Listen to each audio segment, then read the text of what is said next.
Baik, Bismillahirrahmanirrahim. Assalamualaikum warahmatullahi wabarakatuh. Semangat pagi kepada teman-teman semuanya. Apa kabarnya? Kembali lagi bertemu dengan saya, Irwin Sukres Sugeng, untuk pertemuan ke-11 mata kuliah Manajemen Bisnis dan Operasional yang kita akan membahas mengenai strategi lokasi.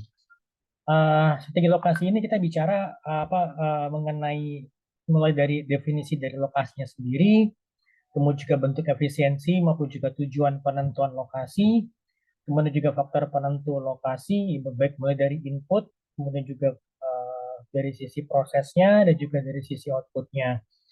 Kemudian juga faktor-faktor yang mempunyai keputusan lokasi itu, ya mulai dari baik itu keputusan dari level negara, keputusan di level daerah, sampai kepada keputusan apa di lokasi gitu kan ya. Nah, kemudian juga kita juga akan membahas mengenai dua lokasi biaya dua kategori biaya lokasi. Nah, kemudian juga strategi lokasi pada service industri, dan juga acara bagaimana kita bisa menentukan lokasi, dan juga metode-metode evaluasi untuk alternatif lokasi ya. Baik, ini akan saya langsung share screen untuk pembahasan kita. Oke,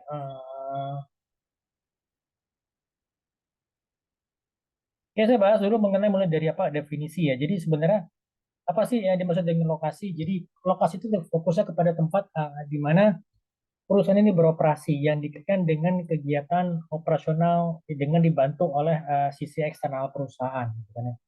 Nah, lokasi ini kita tidak membahas mengenai layout. Jadi ada bedanya antara layout dengan lokasi. Jadi kalau layout itu lebih kepada tata letak mesin dan juga tata letak peralatan.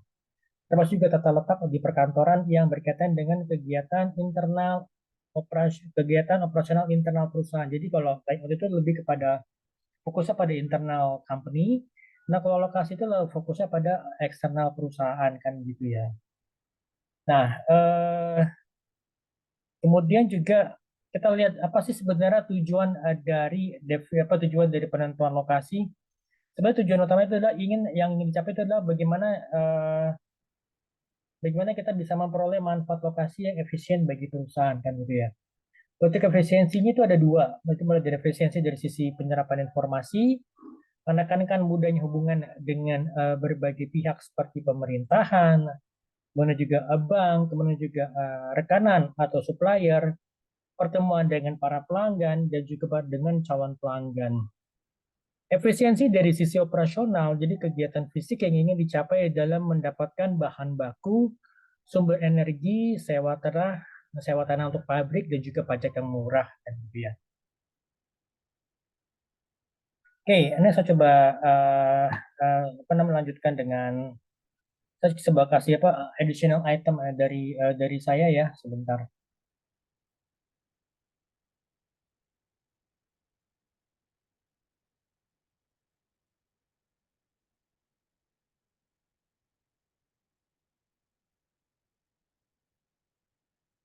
Oke, additional item. Jadi ini kita akan membahas sama juga masih tetap debat pada lokasi. Jadi letak geografis lokasi.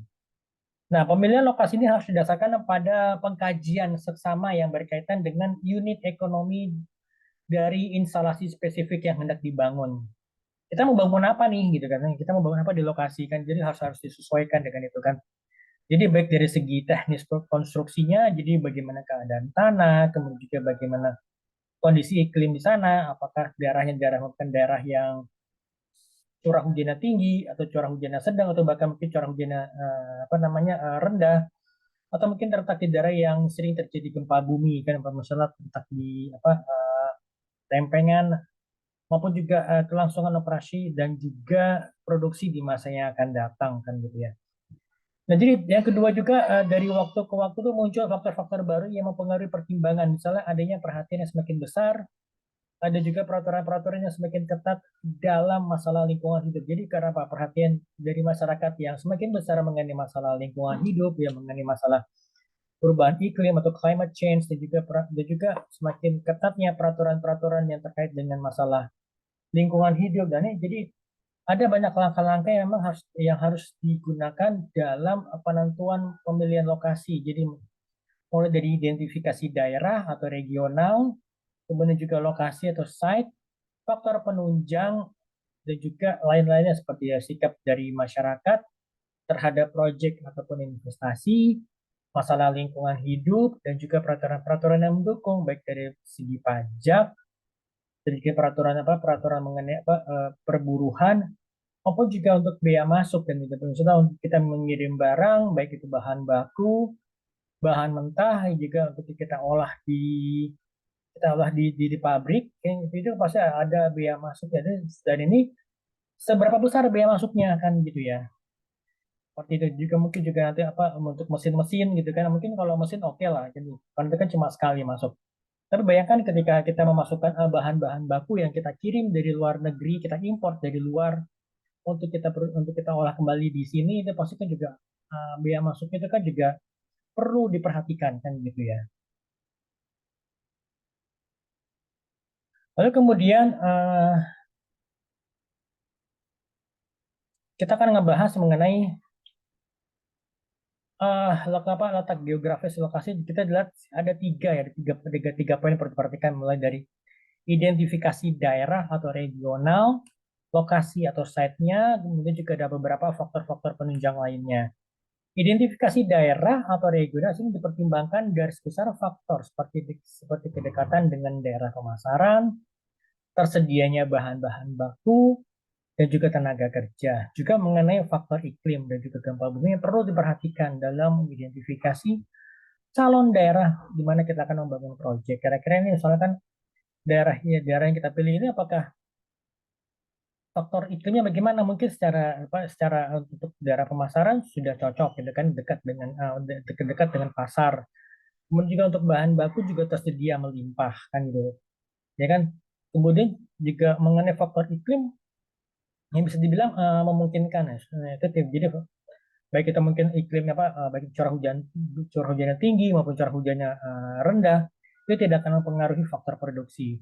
Tapi bagaimana dengan gempa bumi kan? Misalkan lokasi yang kita pilih ini memang berada di daerah lempengan gitu kan ya, berada di lempengan gitu kan. Nah itu perlu diperhatikan.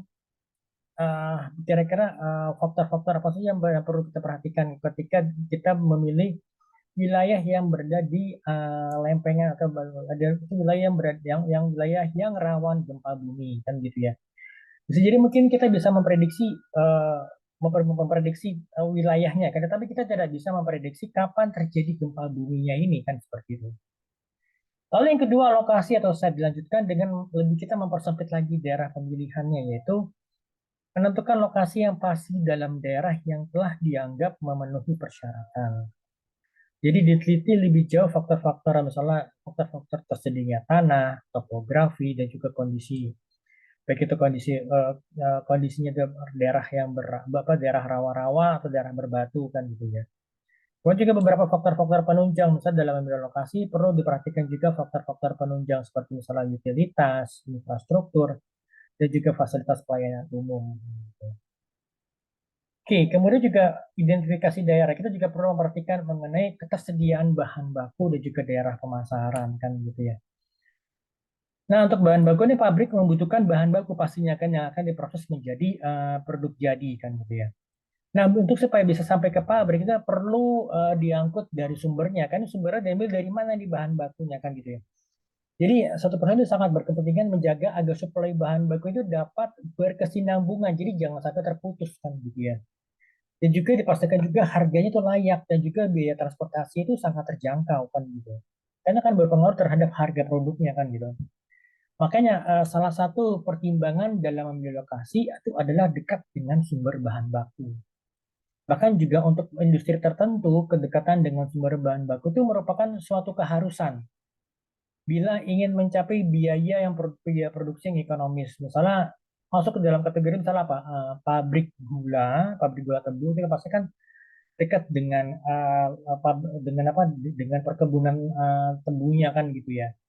Kertas gitu ya, pasti akan dekat dengan daerah hutan gitu kan ya, juga kemudian semen dan juga tembaga, nikel itu kan pasti kan antara lokasi penambangan nikel dengan smelter kan juga pasti tidak akan jauh kan gitu. Contoh lain juga misalnya kilang LNG yang memproduksi gas alam sampai menjadi produk cair kan gitu ya. Nah, pada beberapa industri semacam ini ya dalam usaha mengurangi biaya transportasi bukan dilakukan dengan mengurangi bobotnya tetapi volumenya. Jadi di mana volume produk itu tinggal 1/500 volume bahan baku. Jadi untuk golongan industri yang dalam proses pengolahannya dari bahan baku menjadi produk berkurang sebagian besar beratnya atau volumenya. Sedangkan agar ekonomis itu harus diproduksi dalam jumlah yang besar. Maka prioritas pemilihan lokasi itu adalah dekat dengan sumber bahan baku. Dengan demikian akan memudahkan dan juga mengurangi biaya transportasi yang sebenarnya berdampak dapat merendahkan biaya produksi kan gitu ya. Nah, kemudian juga daerah pemasaran. Jadi berbagai macam perusahaan ataupun industri memilih menempatkan fasilitas produksi dekat dengan area pemasaran. Tujuannya apa? Tujuan untuk memperpendek jaringan distribusi produk sehingga apa? Sehingga dapat sampai ke tangan konsumen. Jadi misalnya seperti kayak fasilitas rumah sakit, kantor pos, pemadam kebakaran itu akan selalu memilih lokasi yang dekat dengan konsumen kan gitu ya. Dekat dengan masyarakat gitu kan ya. Industri yang menghasilkan produknya tidak akan bisa bertahan lama atau yang mudah rusak perlu dekat dengan konsumen. Misalkan jadi ini misalnya seperti kayak telekomunikasi kan gitu ya. Kemudian juga perkembangan kesadaran pelestarian lingkungan semakin meningkat dengan akibat terbatasnya macam-macam industri yang diizinkan beroperasi di daerah yang banyak penghuninya. Faktor ini banyak membatasi keinginan perusahaan untuk menempatkan fasilitas produksi di daerah pemasaran kan gitu ya. Oke, oke. Nah, sekarang kita lanjut kepada apa tadi slide jadi mungkin ada bahan-bahan yang saya tambahkan gitu ya. Oke, kita masuk kepada sebentar.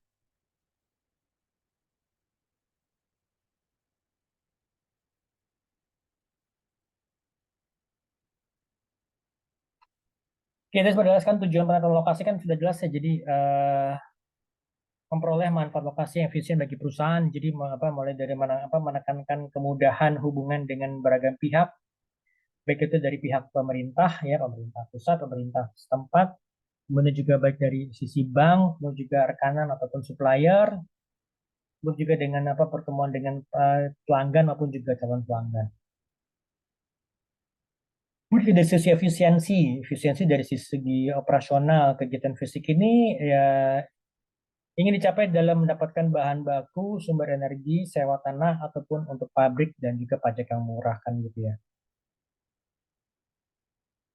Nah ini beberapa faktor penentu lokasi itu kita mulai dari kemudahan dalam mendapatkan bahan baku, kemudahan dalam mendapatkan tenaga kerja yang murah, kemudahan dalam mendapatkan untuk transportasi dari transportasi untuk pengiriman bahan baku ke pabrik, pengiriman produk-produk itu jadi ke pasar atau mungkin ke mana produk-produk yang akan diekspor pasti tujuh transportasi itu ke pelabuhan yang terdekat kan gitu ya.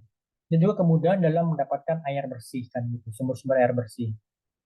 Oke, faktor penentu lokasi ini kita mulai dari sisi inputnya. Jadi pertimbangan dari materi kan dari sisi input ya, kemudian juga dari sisi proses. Ini berkaitan dengan penciptaan produk dan juga kegiatan personal. Jadi di antara itu adalah kondisi tanah termasuk harga dan juga iklimnya, peraturan lingkungan hidup, peraturan pemerintah mengenai pajak dan upah buruh, tanggapan masyarakat setempat terhadap perusahaan, kemudahan dalam memperoleh utilitas seperti gas, listrik maupun juga kebutuhan air bersih, dan juga kemudahan dalam mendapatkan transportasi dan juga industri pendukung kan gitu ya. Nah, kemudian faktor penentu lokasi dari sisi outputnya itu berkaitan dengan para konsumen atau customer di antara kemudahan dalam mendapatkan informasi mengenai perkembangan ekonomi, politik dan juga teknologi, kemudahan dalam melayani konsumen, kemudahan yang berhubungan dengan para supplier karena seperti dari pihak bank, ya kan, atau juga dari pihak pemasok supplier, juga dari pemasok dari segi lainnya maupun juga dari apa ya dari kebutuhan dari logistiknya itu juga pasti akan perlu diperhatikan gitu ya. Dan juga faktor-faktor yang mempengaruhi keputusan pemilihan lokasi. Kalau dari keputusan negara pasti ada risiko politiknya, jadi itu baik itu dari segi peraturan, sikap maupun juga dari intensif yang pemerintah kan gitu ya. Sorry, maksudnya insentif yang diberikan oleh pemerintah. Lalu kemudian yang kedua, permasalahan budaya dan ekonomi yang ada di negara tertentu ini kira-kira cocok nggak sih kalau misalkan kita memproduksi barang ini, kira-kira ada pertentangan nggak gitu kan. Kemudian juga dari lokasi pasar, ketersediaan sikap produktivitas dan juga upah tenaga kerja, ketersediaan pasokan, komunikasi dan juga energi, risiko nilai tukar dan juga mata uang kan gitu ya. Faktor-faktor yang mempengaruhi keputusan lokasi itu adalah kalau kita lihat dari segi keputusan daerahnya, kalau tadi kan dari level negara, sekarang kita mengerucut ke daerah kan gitu ya. Jadi ini kita melihat dari keinginan perusahaan, dari segi-segi yang apa sih yang menarik dari daerah tersebut, misalnya dari budaya lokalnya, budaya setempat, dari pajaknya, dari iklim yang ada di daerah tersebut gitu ya. Kemudian juga ketersediaan, availability, sikap dan juga serikat pekerja dan juga upah tenaga kerjanya bagaimana, misalnya seperti UMP kan, apalagi seperti di Indonesia itu kan UMP untuk masih upah minimum regional untuk masing-masing daerah itu kan berbeda-beda kan, yang paling tinggi emang daerah Bekasi dan juga daerah Jakarta kan.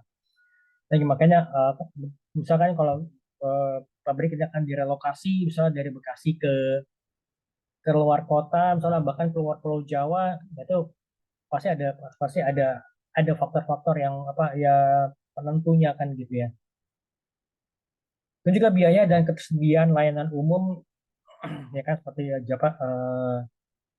seperti jalan, infrastruktur jalan, infrastruktur telekomunikasi, infrastruktur pelabuhan kan seperti itu ya. Dan juga peraturan lingkungan hidup setempat, intensif dari pemerintah seperti apa, insentif ya. Dan juga kedekatan dengan bahan baku dan juga konsumen. Karena apa? Karena kan konsumen sebagai pasar, kira-kira seberapa dekat sih gitu loh. Ya kan, apakah hanya sebagai apa namanya, sebagai pabrik aja yang memproduksi kemudian dikirim ke luar negeri, atau mungkin mikirnya pasar ada di Indonesia ini sini kan gitu ya. Kemudian juga biaya-biaya apa salah biaya untuk pembelian tanahnya atau sewa tanahnya, dan juga untuk biaya pembangunannya kan gitu. Kemudian juga kalau untuk faktor pemilihan lokasi atau pempengaruh faktor yang mempengaruhi lokasi dari segi lokasinya sendiri.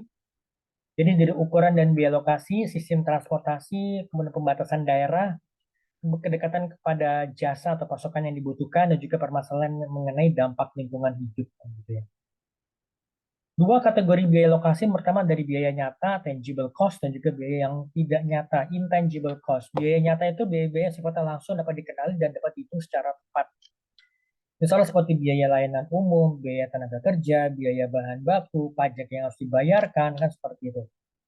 Kemudian kalau biaya-biaya sifatnya tidak nyata atau intangible cost, misalnya seperti kualitas pendidikan, kemudian juga iklim ataupun juga climate change, perubahan iklim gitu ya, standar hidup, kemudian juga fasilitas transportasi umum, sikap masyarakat, itu seperti merupakan bagian dari biaya yang sifatnya tidak nyata atau intangible cost kan gitu ya. Nah, kemudian juga kita bicara mengenai lokasi perusahaan jasa. Lokasi perusahaan jasa itu jadi perusahaan jasa itu memiliki ciri yang berbeda dalam mengolah produknya. Jadi ini interaksi antara konsumen dengan perusahaan penghasil jasa itu mengharuskan perusahaan jasa ini lokasinya dekat dengan konsumen kan gitu. Lokasi itu memang harus berada dekat dengan konsumen, karena apa? Karena kita yang menghampiri konsumen, karena kita memberikan jasa kepada konsumen kan gitu. Ke strategi lokasi untuk service industri atau industri jasa, jadi kita mesti melihat daya belinya itu dapat kita misalnya kalau daya belinya itu memang menarik gitu ya. Serta konsumennya memiliki daya beli yang cukup baik gitu kan ya. Lalu yang kedua, kesesuaian antara jasa dan citra perusahaan dalam demografi wilayah. Jadi harus diperhatikan bahwa jasanya ini dan juga image perusahaan dengan demografi di wilayah tertentu gitu kan ya. Persaingan di wilayah tersebut, kualitas persaingan, unikan lokasi perusahaan dan juga pesaing, kualitas fisik fasilitas dan juga bisnis di sekitarnya, kebijakan personal perusahaan dan juga kualitas manajemen kan gitu. Dan juga kita bisa melihat bagaimana cara kita menentukan lokasi. Kalau secara garis besar, penentuan lokasi perusahaan itu bisa dibagi ke dalam dua kategori. Itu kategori pertama adalah faktor-faktor yang bersifat kualitatif dan juga kategori kedua adalah faktor-faktor yang bersifat kuantitatif. Nah, kalau secara keseluruhan pemilihan lokasi perusahaan bisa dilakukan dengan cara pertama metode pembobotan faktor, yang kedua metode break even, lalu yang ketiga metode gaya tarik memusat, dan juga keempat metode analisis potensi hierarki. Oke, di sini ada empat metode alternatif evaluasi, mulai dari metode pemeringkatan faktor atau factor rating method. Jadi eh, sebuah metode penentuan lokasi yang mementingkan adanya objektivitas dalam proses mengenali biaya-biaya yang sulit untuk dievaluasi dan gitu. Nah, kemudian kalau ya metode pusat gravitasi atau center of gravity method, jadi sebuah teknik matematika yang digunakan untuk menemukan lokasi yang paling baik untuk suatu titik distribusi tunggal yang malahnya beberapa toko atau daerah. Lalu yang berikutnya ada analisa titik impas atau locational break-even analysis. Jadi sebuah analisa biaya volume produksi untuk membuat perbandingan ekonomis di antara alternatif lokasi yang ada. Lalu metode transportasi atau transportation model, jadi sebuah teknik untuk menetapkan pola pengiriman terbaik dari beberapa titik pemasok ke beberapa titik permintaan sehingga apa? Sehingga dapat meminimais biaya produksi dan juga transportasi total kan gitu ya. Nah, nah ini di sini kita bisa lihat ada beberapa langkah-langkah untuk langkah-langkah metode pembobotan faktor. Nanti kalian bisa coba review sendiri. Nanti akan saya berikan tugasnya yang terkait dengan apa pemilihan strategi lokasi kan gitu ya. Baik, itu ya dari saya. Ini untuk pertemuan ke-11 kita bicara mengenai strategi lokasi. Tadi seperti yang saya jelaskan sebelumnya nanti akan ada beberapa tugas terkait mengenai pemilihan lokasi ini ya. Baik, sampai ketemu lagi di pertemuan berikutnya. Terima kasih banyak semuanya. Tetap semangat dan tetap sehat selalu. Wabillahi taufiq wal hidayah. Wassalamualaikum warahmatullahi wabarakatuh.